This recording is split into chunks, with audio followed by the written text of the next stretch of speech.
You know, I should have saw this coming. I should have saw this coming a mile away. Instead of holding Brett Favre accountable for his wrongdoing of stealing welfare money from the poor and disenfranchised in Mississippi, Mr. Jason Whitlock chose the act of deflection, right?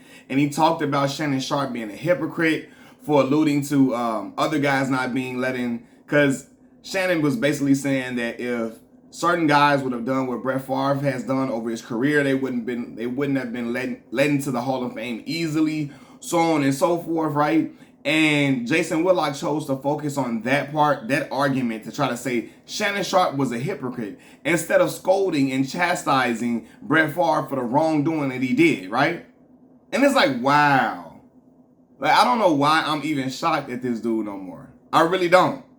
Jason is on his show, like, making a mockery of Shannon Sharpe. And then going on a soliloquy, like, talking about, basically alluding to the fact that other players have been inducted into the Hall of Fame with worse off the field incidents, so on and so forth. And I'm like, this is the hill he chooses to die on.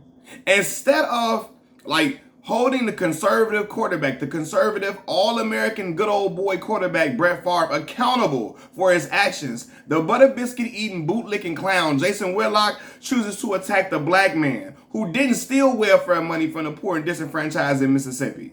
He chooses to attack the black man, right, who was taken up he chooses to attack the black man who was holding Brett Favre accountable for his actions, man. Brett Favre was out here stealing welfare funds from people in the poorest state in America, people who are also suffering from a water crisis in that state's largest city. They don't have clean running water in Jackson, Mississippi. And here Brett Favre is stealing welfare funds to try to get a volleyball facility built because his daughter plays on the team at his alma mater. Right? And I see people talking about, what's the deal? It ain't like he pocketing the money. The big deal is that he's stealing money from people who really, really need it. Who really need it to try to make himself look good and make himself look philanthropic. So instead of Jason Whitlock's bootlicking ass calling out Brett Favre, he goes and try to go on Shannon Sharpe. Oh, Shannon Sharpe a hypocrite, so on and so forth. That's so crazy. Instead of attacking the real problem, the raccoon brother bootlicks for his white conservative audience and places blame on Shannon Sharpe to deflect off of Brett Favre. That's crazy to me, man. Like, and again, he calls himself a real man and the show is fearless and so on and so forth. Attack the real problem.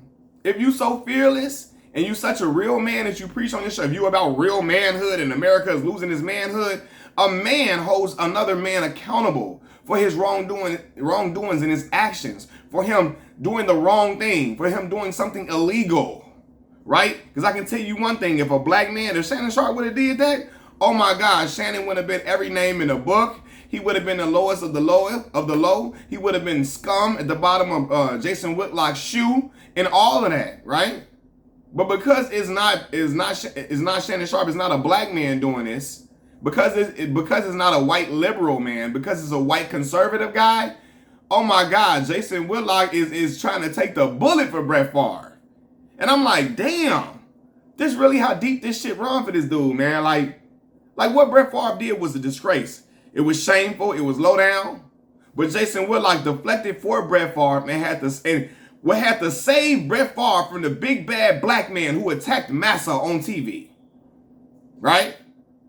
He had to save Brett Favre from the big bad black man, Shannon Sharpe, who was on TV attacking Massa. I said, wow, man. Because I say that because when I see him trying to deflect the blame away from Brett Favre, all I could think about in my head is this imagery of Steven from Django. Steven from Django that was played by Samuel L. Jackson, right?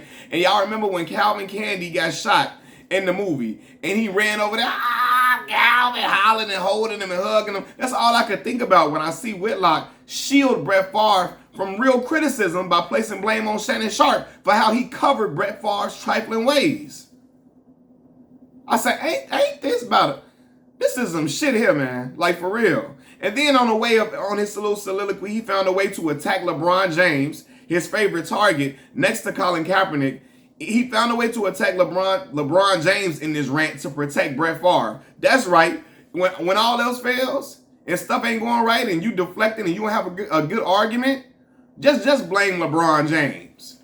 The conservative media love blaming LeBron James for all. When black people do stuff they don't agree with, it's all LeBron James' fault.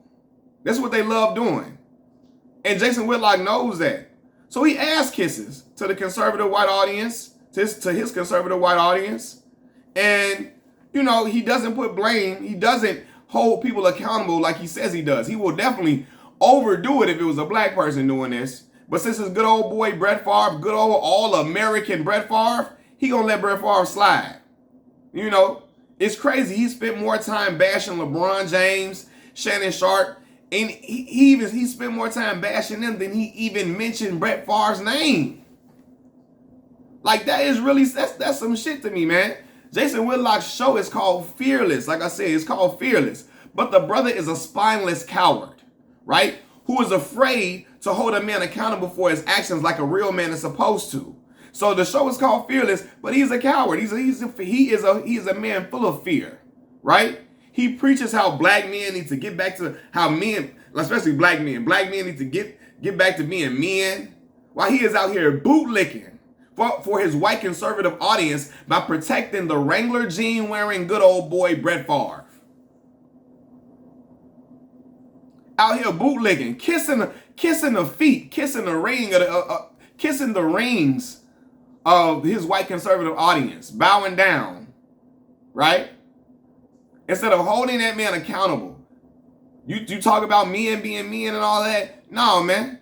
Tell Brett Favre to be a man and own up to the shit that he was doing. Because they trying to deny it, and we got text messages from him letting you know he had some wrongdoing, right? Again, Jason Whitlock brags about being fearless and how we need to have less fear in the black community and all this and all that. But the man is a coward who chose to attack a black man for speaking up about the disgraceful behavior of Brett Favre, which is idiotic, right? He turned his whole show into a Shannon Sharpe diss instead of talking about the real problem at hand, which is the wrong that Brett Favre committed. And instead of talking about Brett Favre abusing the welfare system like Whitlock says black Americans do, right? Instead of talking about Brett Favre abusing the welfare system, like he starts ranting about black degeneracy and blames the hip-hop community for the negative state of the black community. Whitlock don't even attack Brett Favre because he knows his white conservative audience will disown him if he does. He knows they will disown him if he attack Brett Favre. Good old boy Wrangler jean wearing, all America. Brett Favre. If he attack Brett Favre, oh my God, his white conservative audience is going to let him have it. And so he knows that. They're going to disown him, and they're not going to rub and pat his head no more. They're not going to rub on him, pat his head. He's not going to be a good boy for him no more. So he does everything in his power to not have blame be put on Brett Favre. Instead, he chooses to only belittle black athletes, and he puts their wrongdoings on blast all the time for everybody to hear, right? But the whole thing is, Whitlock avoided every opportunity to light Brett Favre's ass up during the show. All to spin the blame on Shannon Sharpe for how Shannon Sharpe delivered his scolding of Brett Favre, right? And people, the conservative always say, don't pay attention to how it's said, pay attention to the message. So I'm gonna tell Jason Whitlock, pay attention to Shannon Sharpe's message. Pay attention to that brother's message and what he was saying, because the stuff he was saying was true. For sure, Brett Favre ain't nothing but a joke and a clown, a phony, who built up an image that and people love and adore because he talks that pick yourself up by the boot. Well, the pick yourself up by the bootstraps crowd loves him. They adore him, and that's why Whitlock is riding for them, because he believes black folks need to just pick themselves up by the bootstraps and work hard. That's how we get out of poverty. Just work hard. Well, brother, if it was that easy, I know a lot of brothers that would be millionaires by now, right? Whitlock out here calling Shannon Sharpe stupid due to him hating that Shannon he hate that Shannon has the physique that he always wanted. He hate that Shannon is cut up like he wanted to be cut up, right? And he mad because he wants some of those white women that they say Shannon Sharpe be allegedly dating, right? He want them. Like, for real, man, Whitlock hates Shannon Sharpe. And today was the day to get Today was the day to get his rocks off about it, and while protecting the good old boy Brett Favre, man. But you know, this is on brand for who Jason Whitlock is, man. For real. Whitlock was out here comparing black violence to the KKK. Just another extreme example of his bootlicking on an everyday basis.